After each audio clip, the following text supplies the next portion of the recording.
ಇದು ನಮ್ದು ಭಾಷೆ ಅಲ್ಲ, ಬದುಕಿನಲ್ಲಿ ಹೇಳುತ್ತೆ. ನಾವು ಎಲ್ಲಿಗೆ ಹೋರು, ಎಷ್ಟ ಎತ್ತರಕ್ಕೆ ಹೋರು, ಎಂಥ ಕೆಲಸ ಮಾಡಿ ಏನೇ ಆರು, ನಾವು ಎಲ್ಲಿಂದ ಬಂದಿದ್ದು ನಮ್ಮದು ಭಾಳ ಇಂಪಾರ್ಟೆಂಟ್ ಆ ತೆಗಳಿಗೂ. ಅದೇ ನಮ್ಮ ವ್ಯಕ್ತಿತ್ವವನ್ನು ಹೇಳುತ್ತೆ, ಮತ್ತು ನಮಗೆ ಸರಿಯಾದ ದಾರಿಯಲ್ಲಿ ನಡ್ಕೊಂಡು ಹೋಗ್ಕೂ ಸಮೇತ ಅದೊಂದು ದಾರಿ ತೋರಿಸುತ್ತೆ. ನಾ ಹೇಳಿ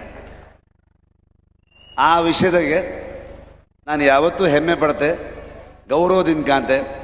ಅದು ನಮ್ಮ ಕುಂದಾಪುರ ಮತ್ತು ನಮ್ಮ ಕುಂದಾಪುರ ಭಾಷೆಯನ್ನು. ನನಗೆ ಸುಮಾರು ಜನ ಸುಮಾರು ಬದಿಗೆ ಹೋದಾಳಿಕೆ ಅಂತ ಇರ್ತಾರೆ.